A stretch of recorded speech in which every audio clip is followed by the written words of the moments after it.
মরতে হলে মেয়ে একা কেন, আমিও মরব। কিন্তু যে মিথ্যাচার আমি করেছি তার জন্য সবার সামনে, অন্নদা ঠাকুরের সামনে যদি আমি ক্ষমা প্রার্থনা না করি, তাহলে যে আমি বেঁচেও মরে থাকবো গো। বাড়ুজ্জে মশাই, আপনি সবার সামনে এসব কি কথা বলছেন? আমি তো আপনার কথা কিছুই বুঝতে পারছি না।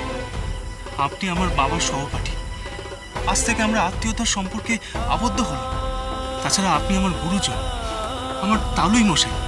আপনি যদি এভাবে আমার কাছে ক্ষমা চান, তাহলে যে আমার মহা পাপ হবে।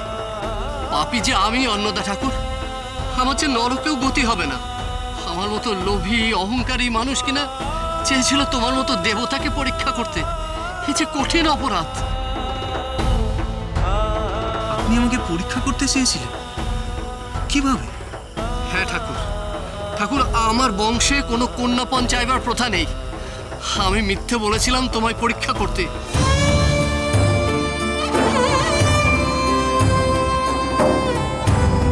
মেয়েকে যে বাড়িতে সংসার করতে পাঠাচ্ছি, সেই বাড়িটা কি আদৌ সংসারই, নাকি ভেতরে ভেতরে সন্ন্যাসের ধারা বইছে? এ কথাই যাচাই করতে ইচ্ছে হয়েছিল। সবাই বলছে সন্ন্যাসী অন্নদা ঠাকুর হিমালয় থেকে ফিরে এসে গেরুয়া ত্যাগ করে সংসারী হয়েছে। আমার পোড়া মন সন্দেহ হয়েছিল, সত্যি কি অন্নদা ঠাকুর সংসারী হয়েছে? সত্যি কি তার আমাদের মতো এই কামিনী কাঞ্চন নাড়াঘাটা করার স্বাদ হয়েছে? নাকি সে আবার সন্ন্যাসী হয়ে একদিন বেরিয়ে যাবে, আর এবার হয়তো যাবার সময় ছোট ভাইটাকেও সাথে করে নিয়ে যাবে? বাবা! হ্যাঁ রে মা, মেয়ের বিয়ে দেবার আগে বাপের মনে যে কত দুর্ভাবনা থাকে সে তো একমাত্র বাপই বুঝবে, আর কেউ নয়। আমিও সেই দুশ্চিন্তা থেকেই ফস করে কন্যাপণের কথা বলে ফেলেছিলাম। ভেবেছিলাম দেখি না টাকা জোগাড় করার জন্যে অন্নদা ঠাকুর কতদূর যেতে পারে, কি করতে পারে। ভেবেছিলাম কি আর করবে, ওই যজমানদের কাছে হাত পাতবে। মাধুকরী করা তো সন্ন্যাসীর বৃত্তি, তাই করবে। কিন্তু আমি যে ভুল ভেবেছিলাম, আজ এই সাহাবাবু আমার ভুল ভাঙিয়ে দিয়েছে। অন্নদা ঠাকুর নিজের জমি বন্ধক রেখে ভাইয়ের বিয়ে দিচ্ছে কর্য করে, কন্যাপণ মেটাচ্ছে।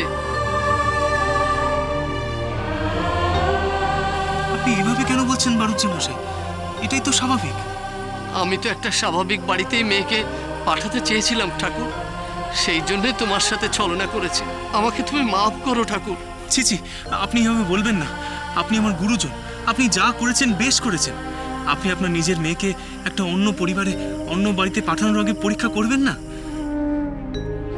তাহলে তাহলে এবার আমায় প্রায়শ্চিত্ত করার সুযোগ দাও।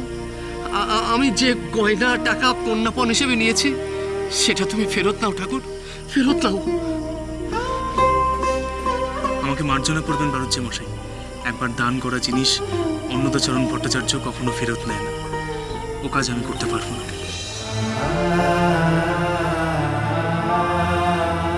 তুমি টাকা ফেরত না নিলে এই বিয়েতে যে আমি মত দিতে পারবো না বাবা। আমার মেয়ের লগ্ন ভ্রষ্টা হোক, আমার বংশের মুখে কালি পড়ুক, আমি আমি সমাচ্যুত হই, সেটাই হবে আমার এই পাপের শাস্তি। বাড়ুজ্জে মশাই! হ্যাঁ ঠাকুর, এই আমার শেষ কথা।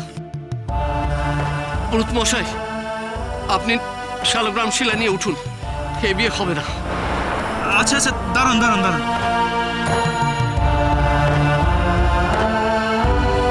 বেশ, আপনি যখন এত করে বলছেন, আমি তখন এই টাকা ফেরত নিচ্ছি। কিন্তু আপনি এই টাকা আপনার মেয়ে সুরমাকে যৌতুক হিসাবেই দিন।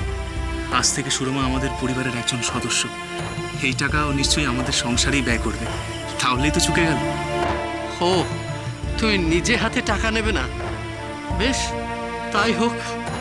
আগে তো আমি আমার পাপের ভার নামাই। নে মা, ধর।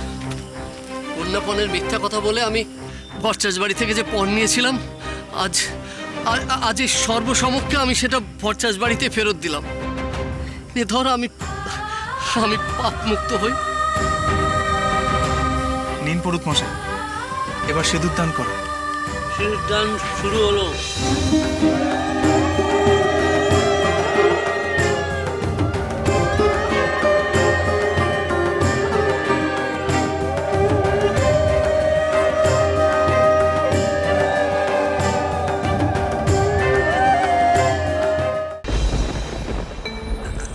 অন্নদা, অন্নদা, ওরে ঘুমলি নাকি? ওট ওট বাবা ওট। ब्रह्मरूपमादिमध्यशेष सर्वभासकम् भावषटकहीन रूप नित्य सत्यमद्वयम्। কি ঠাকুর, তুমি? রাগ করিস রে বাপ, তোরা স্বামী স্ত্রী ঘুমোচ্ছিলি, আমি ভেতরে ঢুকে এলুম। नमामि देवदेव रामकृष्णमीश्वरम्। ঠাকুর, आदितेय আমার পুরো জীবনটাই তো তুমি ঠাকুর, এর মধ্যে আবার আলাদা করে ঘরে বাইরের কি আছে? কিন্তু তোমার মুখে এমন হাসি যে আনন্দ উচ্ছে পড়ছে যেন। হবে নি, তুই যে পরীক্ষায় পাস করেছিস, হবে নি আনন্দ? ওই মারুচ্ছি ঘরের পরীক্ষার কথা তুমি বলছো ঠাকুর? তার মানে ওর মধ্যে কি তুমিও জড়িয়েছিলে? ও মা, থাকবো নি? আমার মনেও তো ভয় ছিল রা। তোকে সেই নচমন ঝোলাতে নিয়ে গিয়ে বনের মধ্যে ঢুকে ভরপুর সংসারী বানালু, ফের তোকে সংসারে পাঠতেছি। সেখানে যদি তুই মানলে নিতে না পারিস, তখন তো আমারই মুখ পুড়বে রা। তা তোমার মান থেকেছে তো? থেকেছে বই কিলা, থেকেছে। তুই আমার মুখ উজ্জ্বল করেছিস। আজ থেকে তুই ভরপুর সংসার হলি রা। আয় আয় আমার বুকে আয়।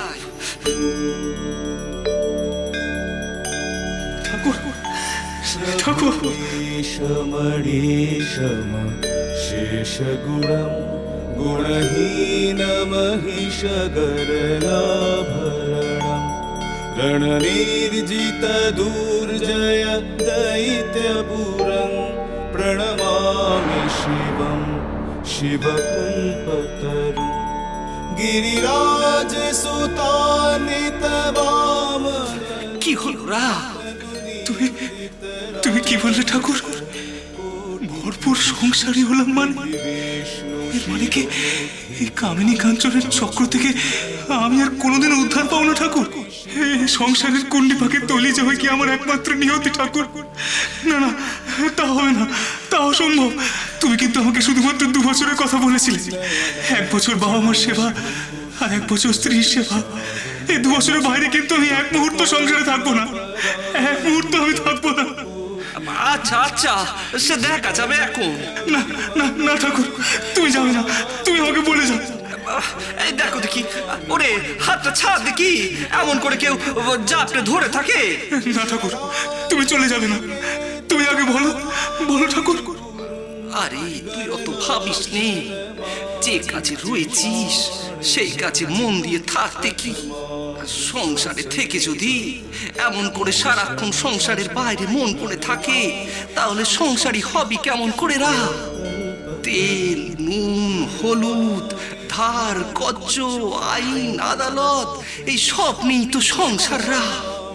এই সবগুলো মান্য করে মন দিয়ে সংসার কর দেখি। যখন বাঁধন কাটানো হবে, আমি তখন নিজে এসে তোকে টেনে নিয়ে যাব, তোকে ভাবতে হবে না।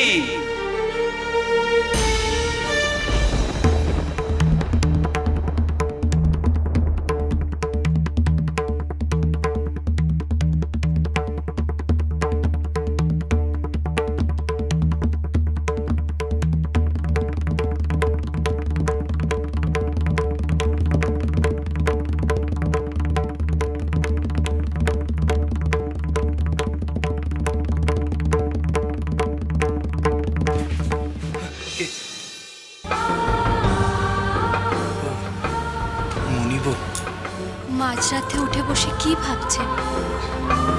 কিছু না।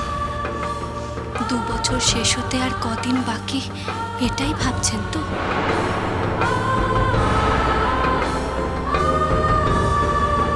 মনিব, আদিশক্তি আদ্যাপি সোম থেকে শনি সন্ধ্যে 7টায় আকাশ 8 ও প্ল্যাটফর্ম 8-এ।